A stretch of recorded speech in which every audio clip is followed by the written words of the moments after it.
Good afternoon, everybody. Welcome to another recording of just me going over some picks and plays that I'm going to take today. It is 10:30, 11 EST, so a lot of money hasn't come in. As you all know, I like to follow the money. However, I have a busy afternoon, so I may not be able to get this video out there. If I get back in time, I will, of course, post these separately in the Discord and the VIP chats. And if there's any discrepancy on what I pick from my initial research and players sitting conference championships that are coming up for NCAA basketball, so I will make those changes as needed inside the VIP chat. So definitely need to upgrade if you want to see those changes, and if not, bowl, or they say best of luck, BOL. So we're going to start real quick, go down some NCAA basketball games. First one is Coastal Carolina at Arkansas State. Started out at -1.5. It currently is bet up to -2.5 to -3 on some sporting books. And then 62% of bets and 65% of money is coming in on Coastal Carolina. I really like them. They both are 1-4 in their last 5 games, so they definitely need a win going into the tournament weekend coming up. The tournament week, Arkansas State has a slightly better record at 12-19. Coastal Carolina is 11-19.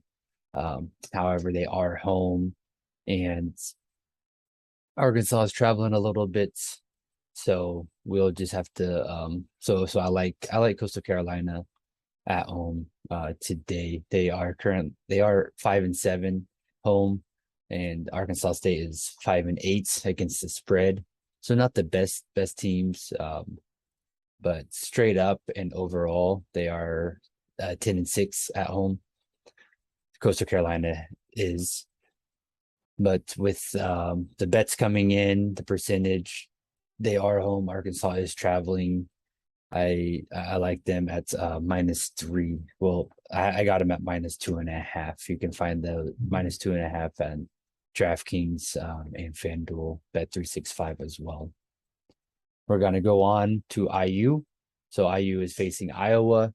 IU's on a massive high. Bloomington is buzzing after back-to-back wins against Purdue. It's the first time in a decade they beat Purdue twice, home and away. So have a lot of family that went to Indiana, have a lot of family that friends that went to Purdue.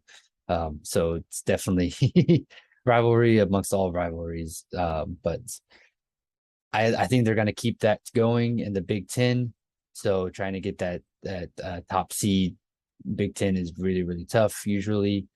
So if they continue to win out, they can get a better seed. Purdue's already locked up the Big Ten championship, so they are automatically the 1 seed going into the Big Ten tournaments. However, IU is still battling some spots. So started out at 5.5, currently is still at 5.5. So I am going to take Indiana at -5.5. That is, I'm leaning 2 units. We'll have to wait and see. They are currently getting 86% of the bet. So a lot of the public is on them as well. This is a potential trap game. They are riding high.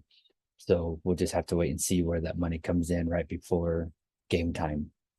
Going to another Indiana school, IUPUI might be one of the worst teams in the nation. They do have a decent record. It's kind of like them and Louisville and Drake. I bet pretty religiously. If you bet on them, you'll be up a few units if you bet every day. So they are currently giving up 14.5 points against Robert Morris. 62% of bets are coming on IUPUI, 78% of money. So I think they're a really bad team.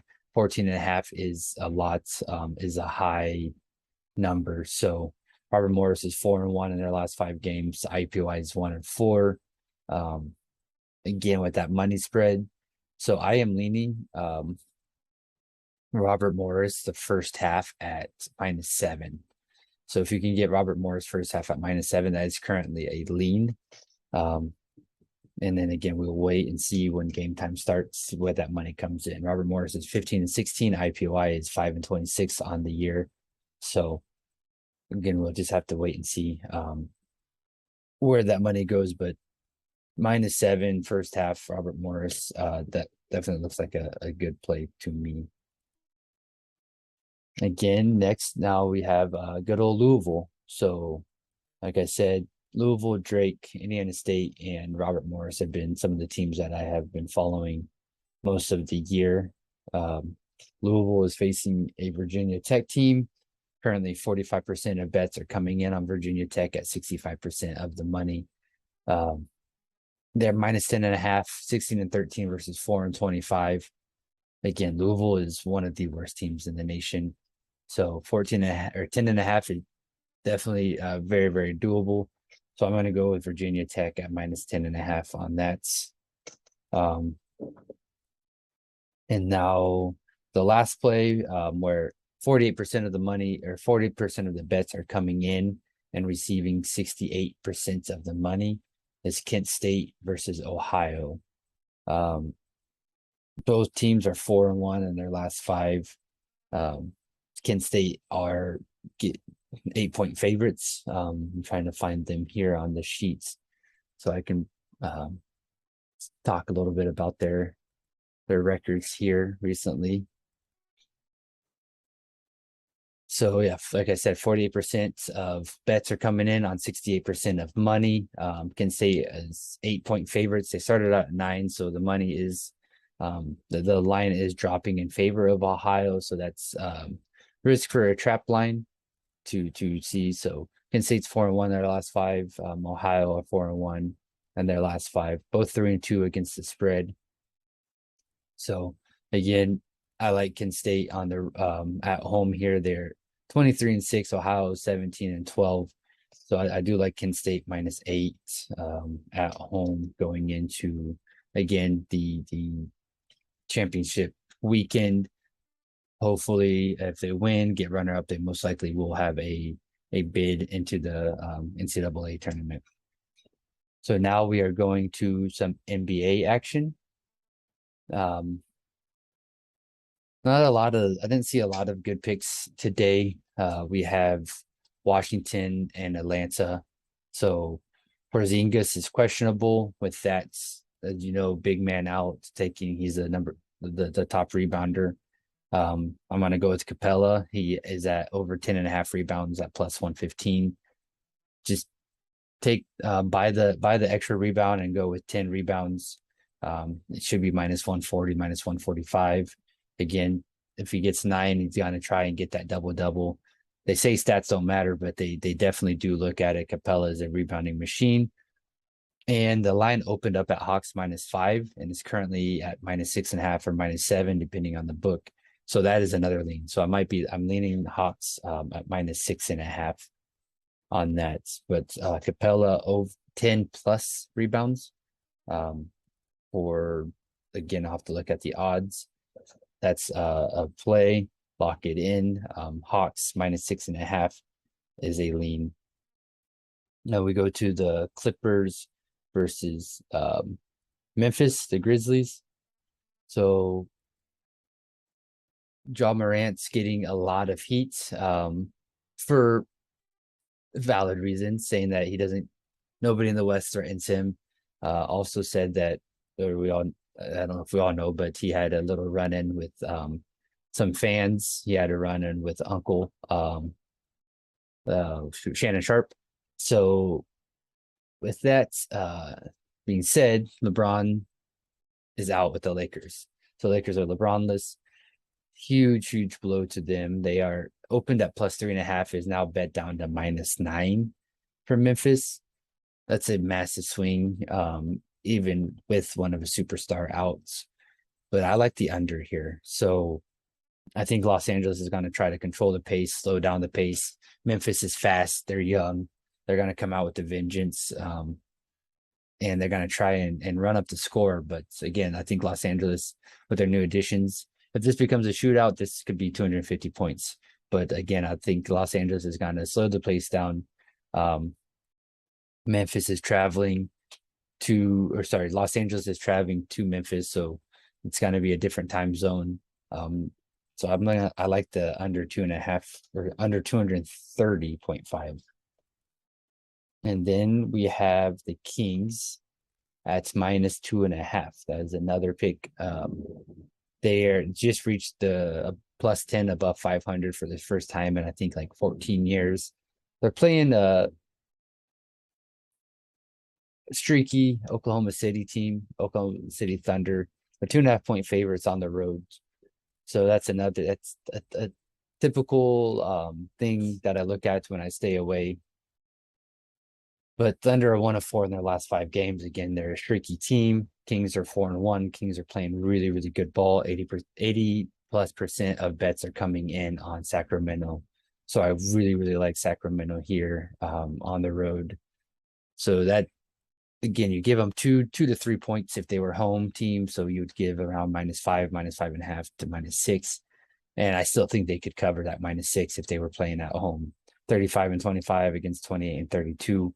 So I'm going to go with the Kings at -2.5.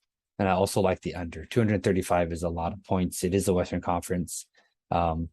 SGA Shai Gilgeous-Alexander, one of the best players in the league currently. Not in the MVP talk, but possibly most improved. He's balling out. So with the Thunder, I am leaning again towards the under 235.5. So we will wait until game time and wait to see where the money comes in right at the last second. So yeah, that's what I have for the NBA. And then now we have a couple hockey plays. Yes, baseball just started. There's that new time clock, shot clock, however you want to call it, batter's clock, pitcher's clock. There was a pitch that was 1-1 before the first pitch was even thrown. Pitch count was 1-1 before the first pitch was even thrown, which is kind of wild. I guess it's like a double technical if you want to put it in basketball terms. But for NHL, just have one play for now. That's Chicago, Arizona, under 6. So let's have a winning day, and I will post these in the chats, the VIP chat. Stay tuned. Thursday, I will be going over NBA, how I get my edge on NBA in the group chats. That would be a VIP course. So if you want to see what I look for with my NBA picks, I kind of talk about it on previous lives. And then next week we have 2 weeks or 2 March Madness kind of lead up courses, and then on Sunday when the bracketology comes out, I'll go live to show everyone how to fill out a bracket and try to get that going. So hope you all have a good Tuesday, and let's have a great day.